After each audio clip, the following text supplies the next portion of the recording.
நீதிமொழிகள் 15ஆம் அதிகாரம்.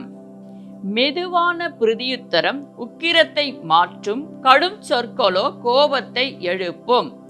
ஞானிகளின் நாவு அறிவை உபயோகப்படுத்தும், மூடரின் வாயோ புத்தியினத்தை கக்கும்.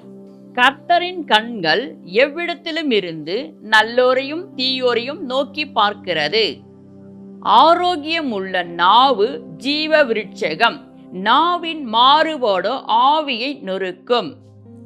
மூடன் தன் தகப்பன் புத்தியை அலட்சியம் பண்ணுகிறான், கடிந்து கொள்ளுதலை கவனித்து நடக்கிறவனோ விவேகி. நீதிமானுடைய வீட்டில் பொக்கிஷம் உண்டு, துன்மாருடைய வருமானத்திலோ துன்பம் உண்டு. ஞானிகளின் உதடுகள் அறிவை இறைக்கும், மூடரின் இருதயமோ அப்படி அல்ல. துன்மாருடைய பலி கர்த்தருக்கு அருவருப்பானது, செம்மையானவர்களின் ஜெபமோ அவருக்கு பிரியம்.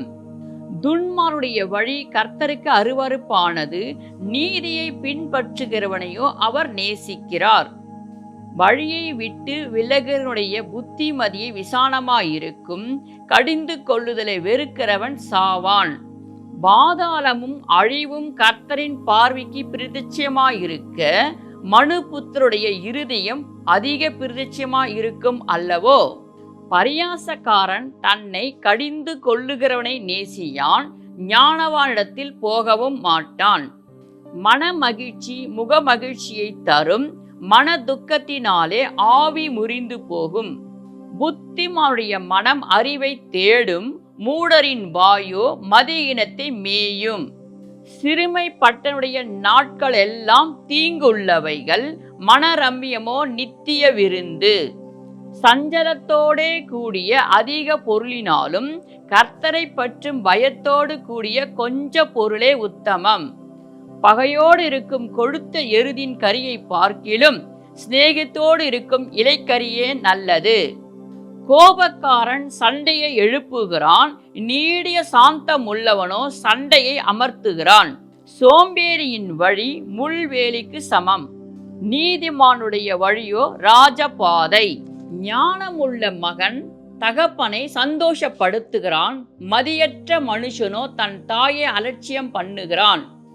மூடத்தனம் புத்தியினனுக்கு சந்தோஷம், புத்திமானோ தன் நடக்கையை செம்மைப்படுத்துகிறான். ஆலோசனை இல்லாமையால் எண்ணங்கள் சிந்தியாமல் போகும், ஆலோசனைக்காரர் அநேகர் இருந்தால் அவைகள் உறுதிப்படும். மனுஷனுக்கு தன் வாய்மொழியினால் மகிழ்ச்சி உண்டாகும், ஏற்ற காலத்தில் சொன்ன வார்த்தை எவ்வளவு நல்லது. கீழ்ப்பான பாதாளத்தை விட்டு விலகும்படி விவேகிக்கு ஜீவ வழி ஆனது, உன்னதத்தை நோக்கும் வழியாம். அகங்காரியின் வீட்டை கர்த்தர் பிடுங்கி போடுவார், விதவையின் எல்லையோ நிலைப்படுத்துவார். துன்மார்களுடைய நினைவுகள் கர்த்தருக்கு அருவருப்பானவைகள், சுத்தவான்களுடைய வார்த்தைகளோ இன்பமானவைகள். பொருளாசைக்காரன் தன் வீட்டை கலைக்கிறான், பரிதானங்களை வெறுக்கிறவனோ பிழைப்பான். நீதிமானுடைய மனம் பிரதிச்சிரம் சொல்ல யோசிக்கும், துன்மாருடைய வாயோ தீமைகளை கொப்பளிக்கும்.